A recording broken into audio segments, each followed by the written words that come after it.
Welcome back! We are here with some Blizzard controversy. My god, Blizzard is not winning. Every fucking 2 months, there's always something wrong with Blizzard. Ah, my god. And I'm gonna be diving into it more and more because, I mean, who doesn't like controversy shit? So apparently, Blizzard tweeted out, like, I think a couple of days ago, maybe like a day ago, I'm not 100% sure, that there is going to be a race in Diablo 4 because the first 100 people or 1,000 people that reaches level 100 in hardcore mode and tweets it and has proof that you actually did it is going to have the name on like the statue. I think it's in game. I could be very wrong. And yeah, so I think I know what the biggest problem is going to be. I think, but I'm not 100% sure. Let's just jump in and see what this guy has to say. Hi, here with another video, and today we're going to talk a little bit about the recent Diablo 4 controversy about the Statue of Lilith hardcore race. So for those that don't know, the first 1,000 people to reach level 100 on hardcore mode and tweet Diablo 4 hardcore with proof to have your username immortalized on a Statue of Lilith. They're making this big ass statue in real life, whether they're going to show up at BlizzCon. Obviously, this is something people think is really, really cool, and this is what you can win. But honestly, it's like I can understand why people are hyped for it, but I mean, I feel like it's going to get kind of like forgotten about later on. I mean, because Diablo 4 could like instantly die. I know the game's not out yet, as far as I know. Like I know it's not fully out. So yeah, that's so. If it's already having controversy, it's not very good. it's not. It does not mean well for the whole lifespan of Diablo.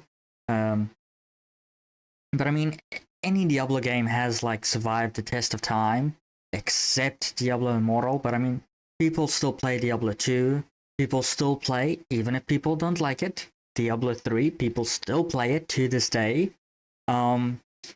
So Diablo 4, I think, is going to have at least like maybe 6 years and not like 8 years. But after that, it's most likely there's going to be like a Diablo 5 or like a Diablo like time change thing. So then it's going to go back all the way to like the events of like number 1 and like change the events and then make a whole brand new timeline. I'm just speaking out of my ass, don't worry. But this whole thing is it's going to be very pointless after like the first after like season 2. By being one of the first 1,000 people to reach level 100 on hardcore. Now, when does this race start? Does it start in season 1 that starts a month after season 0 at launch? No, it actually starts on season 0. Oh, that's not good. Starts at launch, which means that you can pay $20 to start a few days early. Yeah. Which is already... Yeah, that was one of the main things that I thought was going to be the problem, because you get a head start on leveling up.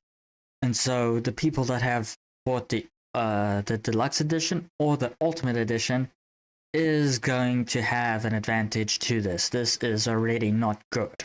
A very, very big problematic thing. And on top of that, you also have that a lot of content creators are now coming out and saying that they've been able to play. I believe somebody said they've played 1,000 hours already of Diablo 4. Really? A lot of content creators have on their and it's not even out yet? Or is it? God, I don't know. So that they have an exact plan for themselves to what to do in the race and how to get level 100 and be one of the first racers. Now, that is dumb. Obviously very, very impactful for those of us that aren't in the race, and let alone the fact that you're actually right. The people that are saying there aren't that many content creators, there's less than 20, less than 30 probably, that are competitive racers that have had access, right? But content creators aside, people can pay $20 to start the race 4 days early, which is obviously a huge $20 to $30. I feel like this definitely contradicts what they said with Diablo 4 was not going to be pay to win, and I don't understand how you can justify Diablo 4 not being pay to win when... Because it's not technically It doesn't. This whole statue thing does not impact the game as a whole. That's why it's not paid to win, because it's paid to win for this like event. But I mean, other than having your name on the statue, it has nothing to do with Diablo 4. So it is technically not paid to win. Now there is an official race. This has nothing to do with the. I mean, what do you get out of this except your name being on it? I'm pretty sure you don't get extra loot. You maybe get like a unique cosmetic, but I mean, other than that, it's really not going to impact the game at all. Ladder or anything like. I mean, you're not winning money. You're not doing. You're not getting anything out of it. So. Created by the players. This is an official race by the developers with an actual prize that you can pay $20 to start early. So this is increasingly frustrating for people that are in like I understand it. For example, Brazil, where it's multiple weeks wages to be able to buy just the basic version of the game, and $20 makes a very big difference there. And obviously, people from those regions do want to enter and compete as well. And something that added to this drama, we'll read out Rod Ferguson's tweet here. To all the Diablo 4 reviewers whose playtime is up and your character's progress is deleted, sorry, but can't wait to see you on launch day, only 6 days till early access. So it's not out yet. YouTube replied saying, can we talk about those same content creators competing in a race event you guys announced? This gives an extremely unfair advantage. This is not a new season, and setting a new precedent of unfair advantages is not a good look. No, it's not. Saying, how does deleting all their progress, making them start at the same time as everybody else, give them an unfair advantage? Tie Killer retweeted this and said, well, okay, we'll both start over fresh in Path of Exile, and we'll do an Act 5 Kitava race. It's fair because we're starting at the same time. Now, obviously, we all know that the more you play a game, the more experienced and the more of an advantage. Yeah. If you've gotten to practice the race for 2 weeks, you're obviously going to be better than people that are playing it fresh for the first time. So I replied saying there's a pretty big advantage for having experienced everything already. Path of Exile counters this by yes, you're welcome to experience and review things early, but if you do, you're unable to win competitions, which is pretty fair, and it doesn't impact journalists and content creators.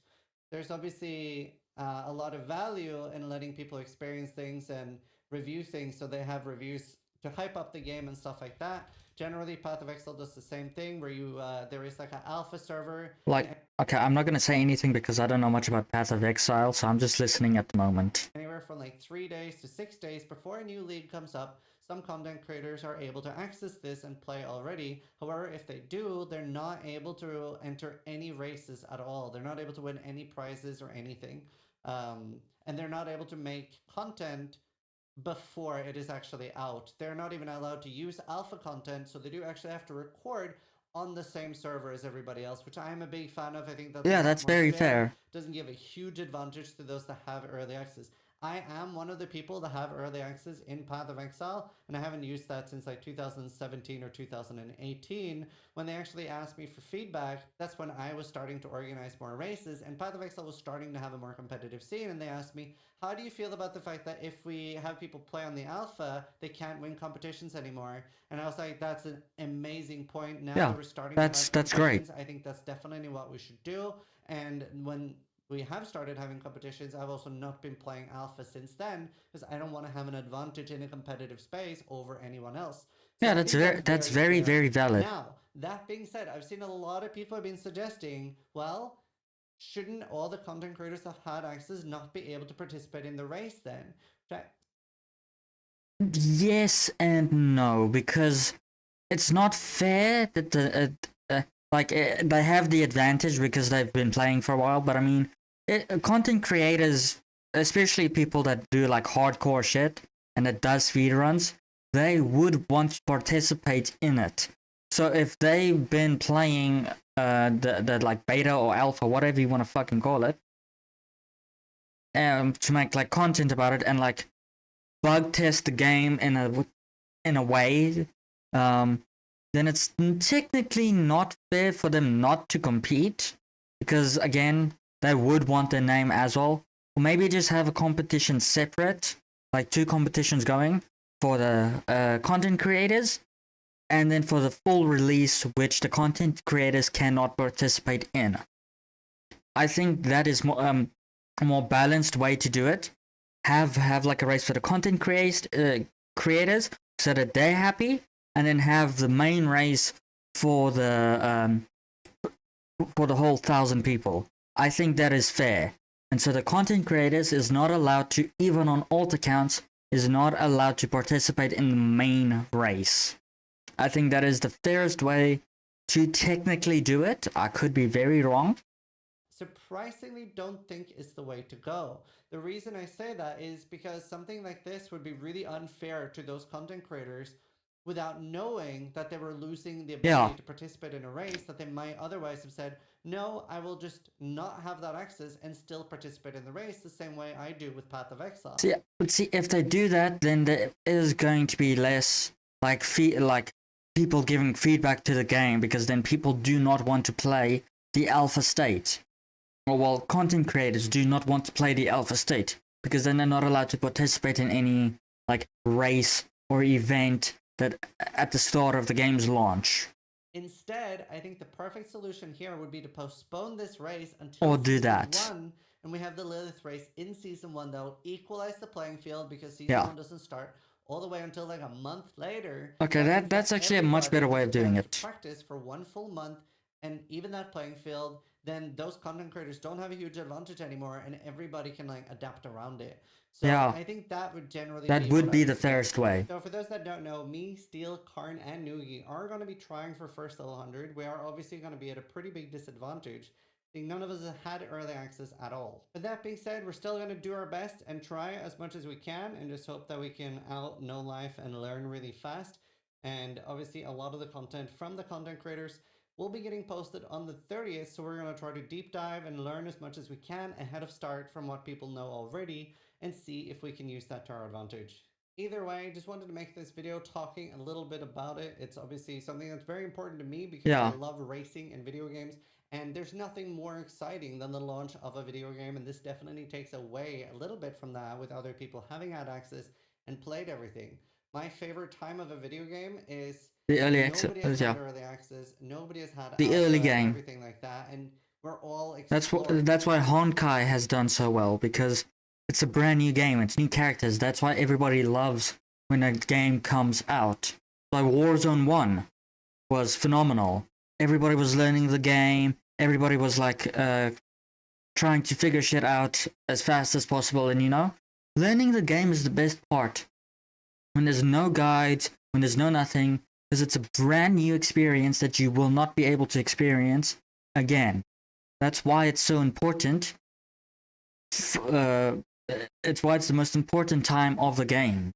Bring everything together, finding out things, you're hearing about like rumors, somebody found something special, whereas now it feels a little bit like, well, it sounds like everything is fully explored and already figured out, and we're just going to get guides from people telling exactly how it is, instead of getting guides over time from what people have learned.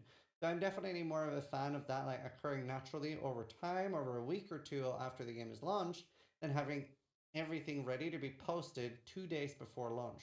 Either way, I would love to hear what you guys think. If you think my opinion is stupid, if you agree with it, either way, post it in the comments down below. Thank you guys so much for... No, I think his opinion is very valid. It makes a hell of a lot of sense. Blizzard should either postpone it or make 2 races. One for content creators and one for non-content creators. I think that is very, very valid. Or like people that had like is like in the alpha test or whatever you want to fucking call it. Either that or postpone it. I think it's the fairest way of doing it. Other than that, Blizzard doesn't do anything. It just does the race. It's going to hurt their image massively. Maybe not immediately, or maybe not for very long, but it will hurt their image going forward for Diablo 4. Because then people are going to be like, okay, so there's a new event. So what pay-to-win elements is Blizzard going to put in this event now? Is it going to be another, if you pay this much, you can get like early access to the event, or, So it really is just going to hurt their image more if they do not do something about this race. So let me know what you guys think, and yeah, thank you guys for watching.